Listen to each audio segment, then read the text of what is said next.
നമസ്കാരം. ശ്രീരാമദേവൻ്റെ തൃപാദങ്ങളിൽ ഞാൻ പ്രണമിക്കുന്നു. ഇന്ന് കർക്കിടകം 1. നമ്മളൊക്കെ രാമായണം പാരായണം ചെയ്യാൻ തുടങ്ങുകയാണ്. ഒരു ചോദ്യം ചോദിക്കട്ടെ, എന്തിനാണ് ഈ രാമായണം പാരായണം ചെയ്യുന്നത്? ഇതെന്തൊരു ചോദ്യമാണ് അല്ലേ? ഞാനിത് കാര്യമായി തന്നെ ചോദിച്ചതാ. രാമായണം പാരായണം ചെയ്യുന്ന സമയത്ത് ഒരു സാധാരണക്കാരൻ എന്ന നിലയ്ക്ക് എൻ്റെ മനസ്സിൽ ഉദിച്ച ആശയങ്ങളാണ് ഞാനിവിടെ നിങ്ങളുമായി പങ്കുവെക്കുന്നത്. ഇതൊട്ടും പണ്ഡിതോചിതമാണ് എന്ന അഭിപ്രായമൊന്നും എനിക്കില്ല. അപ്പം അങ്ങനെ ഈ രാമായണത്തിൽ ഞാൻ കണ്ട കാര്യങ്ങൾ വച്ച് ഞാൻ ചോദിക്കുകയാണ്, എന്തിനാണ് രാമായണം നമ്മൾ പാരായണം ചെയ്യുന്നത്? ഇവിടെ നോക്കൂ, രാമായണത്തിൻ്റെ തുടക്കത്തിൽ തന്നെ ശ്രീ പാർവതി ശ്രീ പരമേശ്വരനോട് ആവശ്യപ്പെടുകയാണ്, എനിക്ക് രാമായണ തത്വം പറഞ്ഞു തരാൻ. രാമായണ കഥ പറഞ്ഞു തരുവാനല്ല. ഏതായാലും കൈലാസത്തിൽ വെറുതെ ഇരിക്കുകയാണ്, എന്നാൽ പിന്നെ എനിക്ക് ആ രാമൻ്റെ കഥ ഇങ്ങ് പറഞ്ഞതാ. അങ്ങനെയല്ല പാർവതി ദേവി ആവശ്യപ്പെട്ടത്, തത്വമാണ്. എന്താണ് ഈ കഥയും തത്വവും തമ്മിലുള്ള വ്യത്യാസം?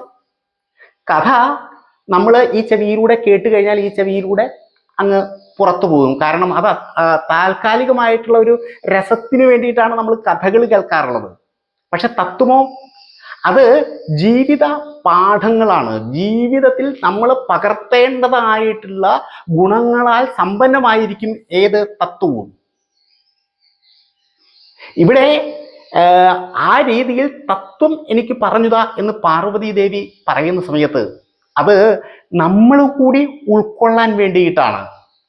രാമായണത്തിൽ നമ്മൾ എപ്പോഴും നോക്കേണ്ടത്, ഇതിൽ നമ്മുടെ ഇപ്പോഴത്തെ ജീവിതത്തിന് പ്രയോജനപ്പെടുന്ന എന്ത് പാഠങ്ങളാണുള്ളത്.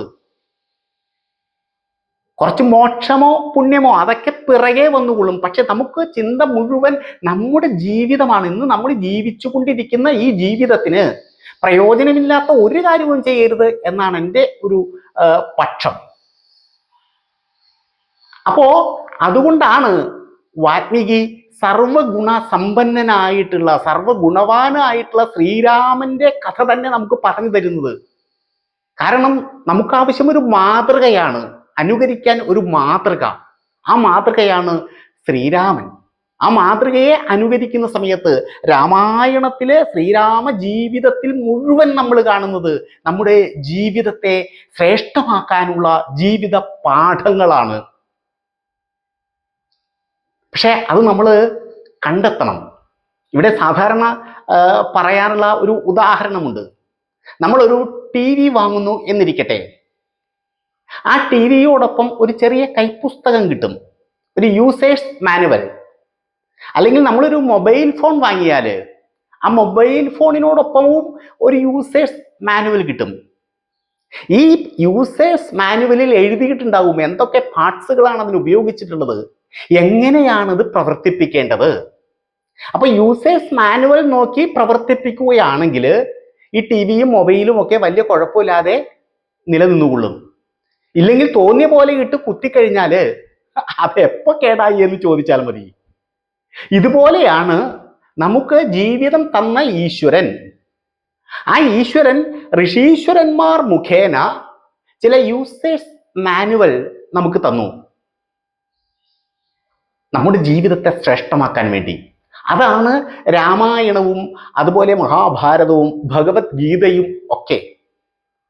ആ ഗ്രന്ഥങ്ങളിൽ വളരെ വിശദമായി നമ്മുടെ ജീവിതത്തെ സംബന്ധിച്ചിട്ടുള്ള സമഗ്രമായിട്ടുള്ള അവലോകനമുണ്ട്. ഈ ജീവിതം എങ്ങനെയാണ് നല്ല രീതിയിൽ പ്രവർത്തിപ്പിക്കേണ്ടത്, നല്ല രീതിയിൽ മുന്നോട്ട് കൊണ്ടുപോകേണ്ടത് എന്ന് പ്രതിപാദിച്ചിട്ടുണ്ട്. പക്ഷേ അത് കണ്ടെത്തി ജീവിതത്തിൽ പകർത്തേണ്ടത് നമ്മുടെ കടമയാണ്. ഇത്തവണ രാമായണം വായിക്കുമ്പോൾ നമ്മുടെ ലക്ഷ്യം അതായിരിക്കണം. വളരെ സംഗീതാത്മകമായി താളാത്മകമായിട്ട്, കിളിപ്പാട്ടാണല്ലോ, വായിക്കാൻ സാധിക്കുന്ന ഒന്നാണ് തുഞ്ചത്ത് എഴുത്തച്ഛൻ്റെ രാമായണം കിളിപ്പാട്ട്.